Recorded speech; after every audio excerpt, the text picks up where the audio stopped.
Assalamualaikum warahmatullahi wabarakatuh. Kami dari kelompok 4 akan mempresentasikan tentang fikih pada masa Nabi dan sahabat. Di poin yang pertama ada perkembangan ilmu fikih pada masa Rasulullah. Periode ini disebut juga dengan fase pertumbuhan. Periode ini terjadi sekitar tahun 610 hingga 632 Masehi. Masa ini dibagi dalam dua periode, yaitu periode Makkah dan periode Madinah. Yang pertama, periode Makkah. Periode Makkah berlangsung selama 12 tahun, dimulai saat Nabi diangkat menjadi Rasul hingga Nabi hijrah ke Madinah. Dalam masa ini, umat Islam masih sedikit dan masih lemah, sehingga belum dapat membentuk dirinya sebagai kelompok yang mempunyai kedaulatan yang kuat.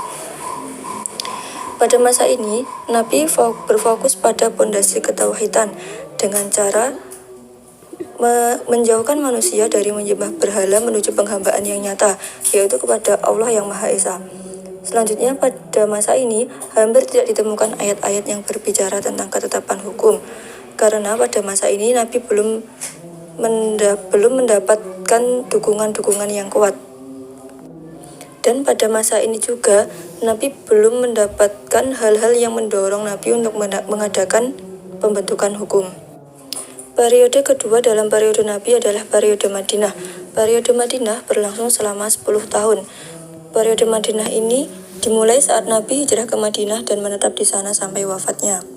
Pada masa ini, umat Islam mulai berkembang pesat dan jumlahnya semakin banyak. Sebab itulah, pada masa ini juga Nabi mulai membuat peraturan-peraturan guna mengatur hubungan antar masyarakat satu dengan lainnya, dan mereka dengan umat lainnya dalam tatanan kehidupan sehari-hari. Selanjutnya, sumber pokok dalam penetapan syariat Islam pada masa Rasulullah SAW. Sumber perundang-undangan hukum Islam pada masa itu terhimpun dalam dua sumber, yaitu 1. Al-Quran dan 2. Al-Hadis. Al-Quran menurut bahasa berasal dari kata qoro'a, yaqro'u, qoro'na yang artinya bacaan atau yang dibaca. Sedangkan menurut istilah, Al-Quran adalah kalamullah sebagai mukjizat yang diturunkan kepada Muhammad melalui malaikat Jibril dengan bahasa Arab, ditulis di mushaf, disampaikan secara mutawatir, dibacanya bernilai ibadah, dan diawali dengan surat Al-Fatihah dan diakhiri dengan surat An-Nas.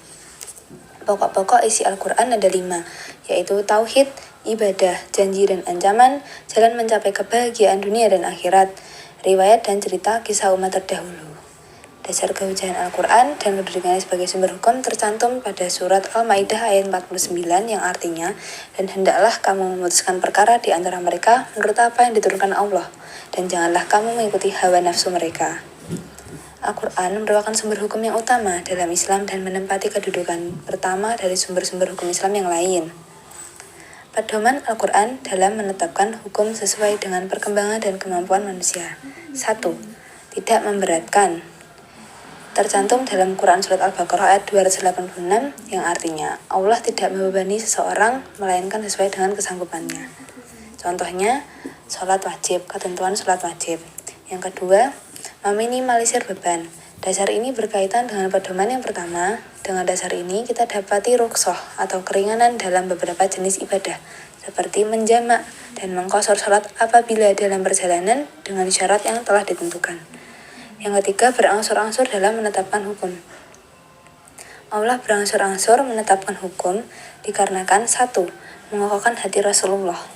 Yang kedua, memudahkan bagi Nabi Muhammad untuk menghafalnya sebab Nabi adalah orang yang ummi. Yang ketiga, mempermudah proses regulasi perundang-undangan sesuai dengan jumlah syariat yang turun. Yang keempat, memberi kemudahan dan empati kepada hamba dengan menurunkan wahyu secara berangsur-angsur agar mudah untuk diamalkan. Al-Quran dalam menetapkan hukum adalah secara bertahap. Hal ini bisa ditelusuri dalam hukum haramnya meminum minuman keras, berjudi, serta perbuatan-perbuatan yang mengandung judi ditetapkan dalam Al-Quran Surat Al-Baqarah ayat 219, Quran Surat An-Nisa ayat 43, dan Quran Surat Al-Maidah ayat 90.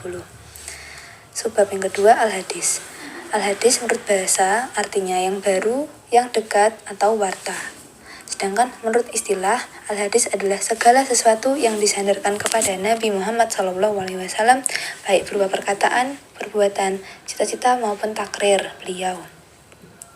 Al-Hadis atau As-Sunnah menempati urutan kedua setelah Al-Quran dalam hukum Islam, karena ia menjadi penguat, penjelas, penafsir terhadap hukum-hukum yang ada di dalam Al-Quran. Berdasarkan definisi yang saya jelaskan di atas, hadis dibedakan menjadi 3 macam.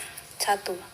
qauliyah atau ucapan, yang kedua fi'liyah atau perbuatan, yang ketiga takririyah keputusan atau ketetapan, yang keempat hamiyah atau cita-cita Nabi Muhammad. Nah, dasar kehujahan al-hadis dan kedudukannya sebagai sumber hukum. 1. Dari dalil Al-Quran. Tercantum dalam Quran Surat An-Nisa ayat 4 yang memiliki arti bahwasanya Allah menyuruh kaum muslimin agar mereka tetap beriman kepada Allah dan Rasul-Nya dan Al-Quran dan kitab-kitab yang diturunkan sebelumnya. Di sisi lain, Allah juga memerintahkan kepada kaum muslimin agar menaati dan melaksanakan segala bentuk undang-undangan dan peraturan yang dibawa oleh Rasul-Nya, baik berupa perintah maupun larangan. Yang kedua, dalil al-hadis.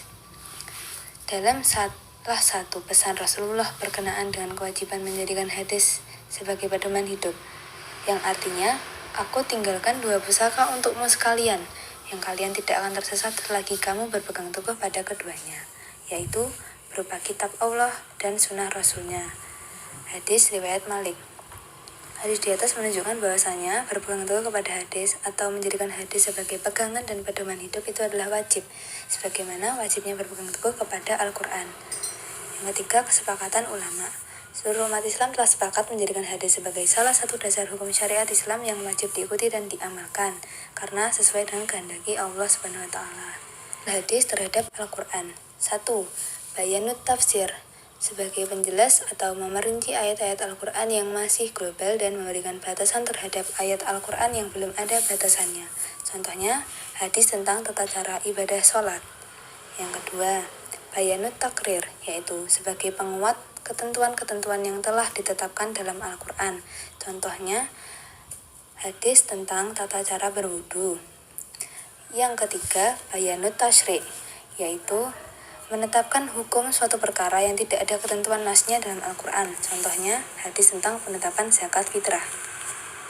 Selanjutnya yaitu perkembangan ilmu fikih pada masa sahabat.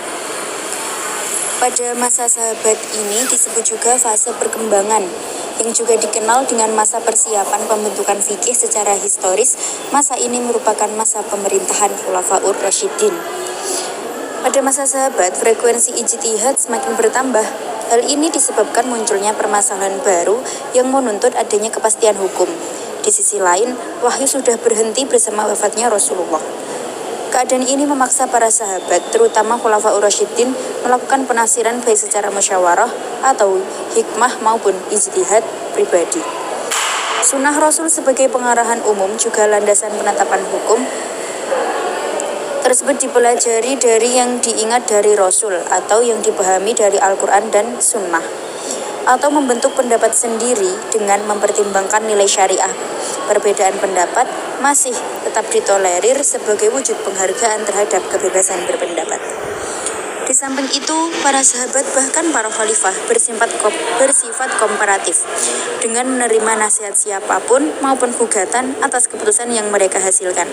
Hal ini karena penafsiran terhadap nas Al-Quran bukan hak prerogatif seseorang ijtihad yang terjadi pada masa sahabat, menunjukkan kreativitas yang tinggi dalam mengistimbatkan hukum.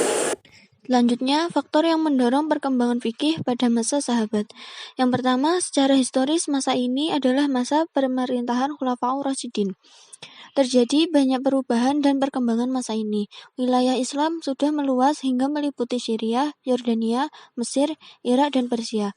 Konsekuensinya adalah terjadi perjumpaan antara ajaran Islam dengan sistem kultur dan perilaku baru, di mana ketentuan hukum spesifiknya tidak ditemukan sumber hukum Islam yang ada. Yang kedua, para sahabat menjadikan Rasul sebagai model ideal bagi segala aspek persoalan.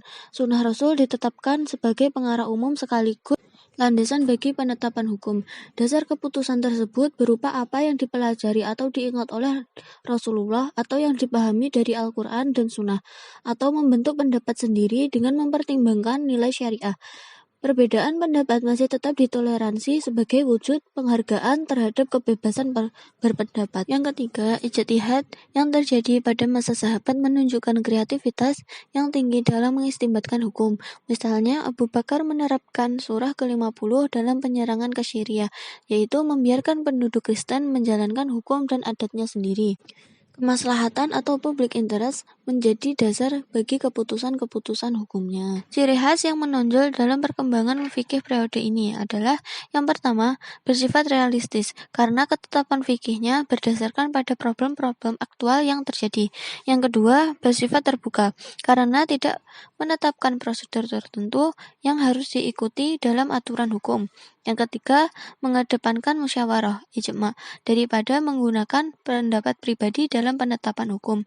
Yang keempat, bersifat kreatif, dalam arti melakukan modifikasi terhadap aturan hukum sebelumnya.